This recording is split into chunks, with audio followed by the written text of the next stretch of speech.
As I've talked about in great detail in the past, critical race theory has become political fodder for right-wingers. In fact, until it becomes unweaponized, we'll probably just keep talking about it. According to my next guest, though, CRT is just one example of a laundry list of the vile and discriminatory political efforts that are being advanced by the political right and bankrolled by some of America's largest corporations.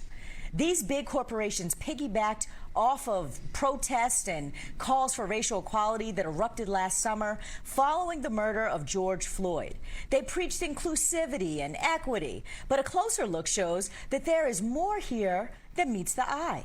Investigative journalist and founder of the political newsletter Popular Information, Judd Legum, is with me tonight to dig into the corporate hypocrisy breathing life into bigoted policies. Judd, welcome to Amplified. I have been so excited to get you on the show. I follow your newsletter and I'm so, just enthralled with the investigative work that you do. So I want to jump right into it. You actually found that despite coming out in support of racial reckoning last summer, that several of the largest corporations in the country are in fact propping up public officials in states that are curbing voting rights and essentially doing black people harm. Talk to me about what you've uncovered. Well, we saw this play out through the course of the year. It really was driven by Trump, who claimed the 2020 election was stolen. So then all of his acolytes in different states, whether it was Georgia, Texas, Florida, many other states, were passing all sorts of voter restrictions, voter suppression laws. And so what we did was look into who are the corporations who are funding the politicians behind these laws, and in many cases, it's some of the most prominent and most profitable corporations in the United States. You have Coca-Cola, who was a major contributor to the voter suppression law that became law, that was signed into law in Georgia, and also Delta Airlines there. And many of these companies, at least at the outset, were very hesitant to speak up or to take any kind of responsibility for what the politicians who they were funding were up to. I just don't understand the double dealing, if you will, and hypocrisy. But you wrote a piece about the myth of the woke corporation. So unpack that for us. What is the myth and who is perpetuating it? Well, this is something you hear a lot about from the right, that corporations have gone woke. A lot of it is in response to, what you see on Twitter. After the George Floyd murder, if you were on Twitter, you saw a lot of these black boxes with white text, with companies expressing their views, their purported views about racial justice. But what I did is try to look beyond that and look to, well, how are these companies spending their money? And in many cases, the same companies that produce these statements are also, for instance, in one investigation I did, let's look at these companies and let's compare them. Let's see how much money they donated to politicians that have a 0 rating from the NAACP. Not 20% or 30%. Let's go with someone who literally has never voted on these key votes that the NAACP says these are votes that are important for civil rights, never votes the right way.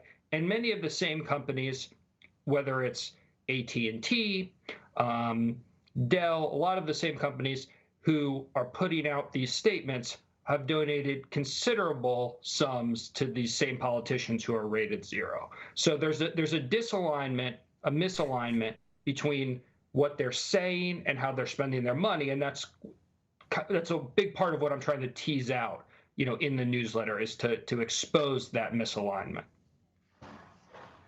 And I think you're kind by identifying it as a misalignment. To me, it just feels hypocritical. And I wonder, have you been in conversation with any of the officials inside of these companies and what their explanations might be for how they have their, ad campaigns or their statements that they issue, but are clearly spending their money in ways that are counter to that?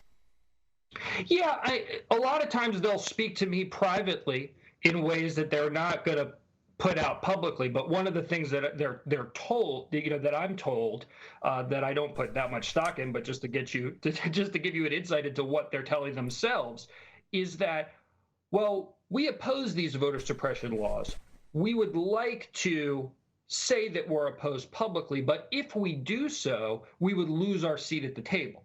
And we feel like we can operate better behind the scenes, trying to improve the bills rather than making these public statements. That behind the scenes effort Huh. hasn't really worked out. If it is indeed going on, but that's the type of things that they say. Another thing that they say, and this is something they typically say more publicly, is, oh, well, we give to politicians on both sides. In most cases, that's true. But if you have one side of the aisle trying to suppress voting rights and the other side who is not doing that, if you give equally to both sides, that doesn't really balance each other out, especially if there's one side who's in control of the legislature, which is most often the case. Right. So they're clearly admitting that they just want to have power and positioning to get all their bidding done and the things that are important to them, and shrugging their shoulders. I wonder, you used the example of Georgia. You were talking about Delta Airlines, Coca-Cola that are based there in and around Atlanta, and voter suppression moving in Georgia. So if folks say, well, we think we could do more good behind the scenes, have you seen any evidence in recent time of how corporations in a state like Georgia, Texas is another good example, might be walking the walk quietly, incrementally, something, anything, even having sidebar conversations with some of these bad actors that they fund? Are you seeing any of that flex? Not too much of it. What happened in Georgia, actually specifically with those two companies, is that after the bill was passed and after it was signed into law, both of those companies, Delta and Coca-Cola, issued statements saying that they opposed portions of the law that went into effect. But the problem is that it was too late at that point. It was already the law of the land. They actually had the worst of both worlds, because they got a lot of blowback from the right just for issuing those statements. Of course, it didn't do any good because it was already the law of the land. So I really think that corporations are largely silent on this.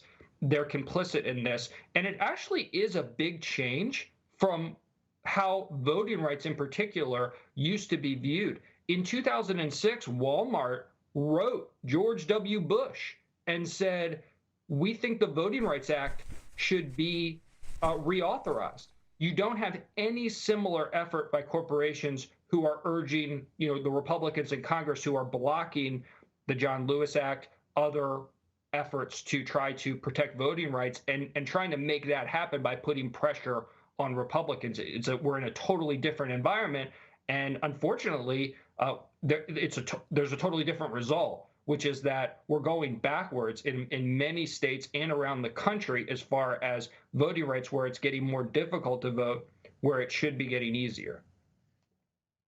Which is really reflective of the direction that the Republican Party is going in right now in terms of being completely backwards as it relates to civil rights. We're talking a lot about voting rights right now, but this week we saw abortion rights under attack yet again, conversation up at the Supreme Court. Talk to me about the corporate cash that's being given to legislators who are in states who are working to restrict women's right to choose.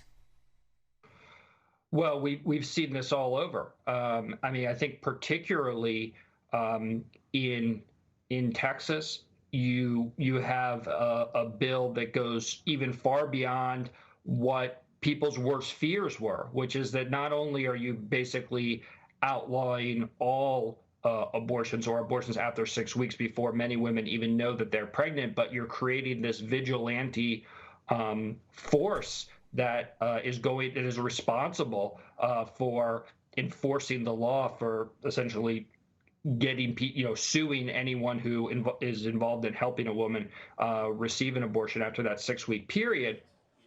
And that again is being pushed by the Republican leadership in the Texas State House that has the backing of of many corporations, a lot of the same corporations that were backing the politicians behind the voter suppression laws there. And we now see that Texas law being duplicated. And even in certain cases, I recently wrote about an Ohio bill where they've made it even more restrictive than Texas. They've said, okay, we're now going to do a bill where 0 weeks, we're not going to have any period at all.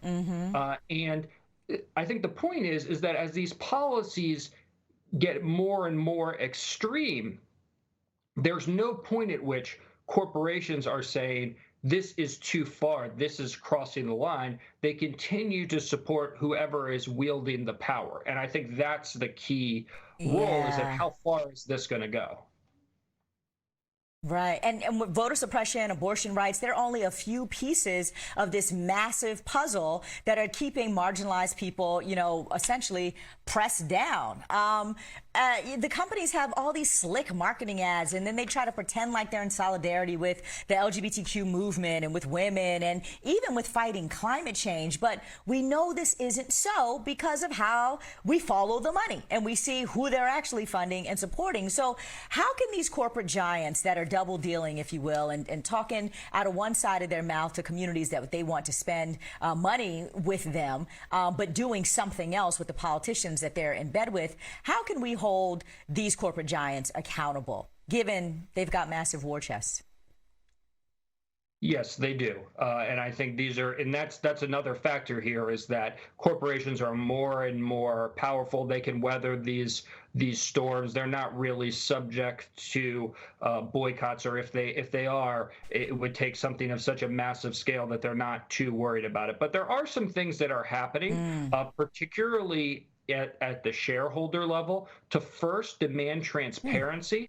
Many corporations don't even disclose their political spending, so we get a little piece of it from when they make direct, through PACs directly to candidates. But the real money is flowing into these powerful trade organizations like the U.S. Chamber of Commerce, like the Business Roundtable, and demanding accountability and transparency of how much are these companies donating to these trade groups, because these trade groups also are opposing, the U.S. Chamber of Commerce is opposed the extension of the voting rights act. That has a huge impact.